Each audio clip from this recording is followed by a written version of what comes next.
Hey, what is up guys? I'm KBHD here, and this is the Sony PlayStation 4, and this is a Microsoft Xbox One. And this, what you're watching, is a comparison video of initial impressions between the two. Now this is also coming from a different perspective, probably more of a rare perspective of someone who's doing this type of video. I am someone who has never owned, get this, never owned a video game console in my life. I've played some console games, but I've never owned a video game console. So this video comes from a different sort of perspective. And for me, these aren't just next generation consoles. These are the only generation consoles and the only options between deciding between one or the other. So I'm going to go over the pros and cons for me and my initial impressions and what I'm getting as a sort of vibe from these companies as they advertise them, and maybe you'll get something out of it. Basically, the things I want to showcase to you guys are the designs of them and the actual hardware, both on the inside and the outside, because those are the things you actually have to consider. In terms of design, it's clear that one of them is way smaller than the other, the PS4 from Sony, way smaller. But what I noticed is there's actually a pretty sweet matte plus glossy design going on here. You may or may not like that. I actually like matte black electronics, but there's quite a lot of matte black plus glossy black on both of these consoles. Now when you look at the controllers, you also get a sort of parallel between the sizes of them, because again, the PS4 controller from Sony, it's always been smaller on the PlayStation side and larger on the Xbox side, and it's exactly the same here. You have a larger controller for the Xbox and smaller for the PS4. But in terms of actual usability, well, I guess it's a toss-up. If you're already used to the size and the shape of the Xbox 360 controller, you'll love the new Xbox One controller. It's the same natural upgrade with the same layout. But the PlayStation controller will take some getting used to if you want to switch to that. Same if it's the other way around. The layout of the new PS4 DualShock controller is the exact same as the layout of the PS3 controller, just with some ergonomic improvements. But if you want to switch from PS3 to Xbox One, again, that will require a bit of a learning curve. Now, looking at the actual inside of these consoles, you can also read that there is a difference in terms of graphical power between these two consoles. You'll find that actually the PlayStation is a little bit more graphically powerful in terms of just the physical hardware than the Xbox One at the moment. Now, right now, you're not actually going to be able to notice this. In fact, in terms of the user interface or just browsing around things, launching games, closing games, multitasking, web browsing, you're not going to find a huge difference in performance because of that power. But these are consoles, and consoles aren't like phones or tablets where you might see a new model every year or 2 years or even a few months the way we're seeing it now. You see new consoles like this every several years, and if you want to get a console that's more future-proof, you may be more concerned with the actual specs inside if you want to get certain games that are going to be extremely intensive in 4 or 5 years from now. But back to the physical size, there's another thing you should know. Obviously, the controllers are different sizes, but the PlayStation 4, obviously way smaller, a bit lighter, very similar actually to the PlayStation 3 Slim in terms of size and weight. And the Xbox looks a lot like a VCR. It's not the same shape, it's more of an actual box, whereas the PS4 is a parallelogram, technically. But then, the PlayStation has a built-in power brick, the Xbox doesn't. So you have to include an additional power brick to plug it into the wall. Not a big deal for a lot of people, but when you unbox these things, you notice the box is way bigger on the Xbox, the box is way smaller on the PlayStation. You get more accessories with the Xbox, larger accessories with the Xbox, and again, smaller package with the PlayStation. Now, in terms of actual video output capability and resolution, as you guys know, I'm a big fan of pixels. I like a lot of pixels. And I picked up that 4K TV that you guys were recommending to me on Twitter. You might be able to see it in the frame right now.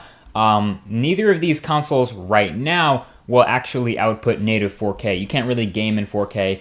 And a lot of that will depend on the games that later support 4K, as well as a software/firmware update that will enable these consoles to at least display their user interface on a 4K display in that native 4K resolution. If you're concerned about 4K at all, I have a 4K resolution and 4K video explained video right below that like button if you want to check any of that out. And if you're concerned about why I like pixels so much, that video will help you out. But right now, neither of these are 4K capable consoles. But if they're future-proof, as we know they are, hopefully those updates will come around very soon. But the last thing I want to talk about, which is really, I guess, the most important part of the comparison between these two consoles, and even if you're not a big gamer like me, or if you are a huge gamer and are really concerned about purchasing one or the other, you're going to want to know more about the philosophy behind the companies that are pitching these to you and what they're good for and what they're designed for.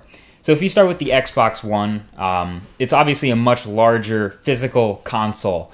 And I guess the word console better describes what the Xbox One is all about. This is from Microsoft.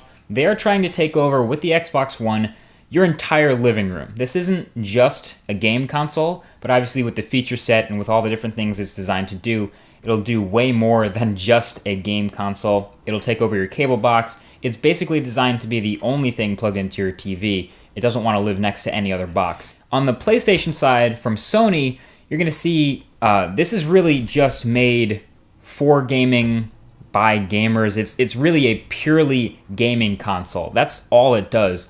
And it's perfectly content to live next to an Xbox or any other boxes you probably already have sitting underneath your TV. This is just gaming first, and you'll see reflected in all the software updates that come out to these consoles.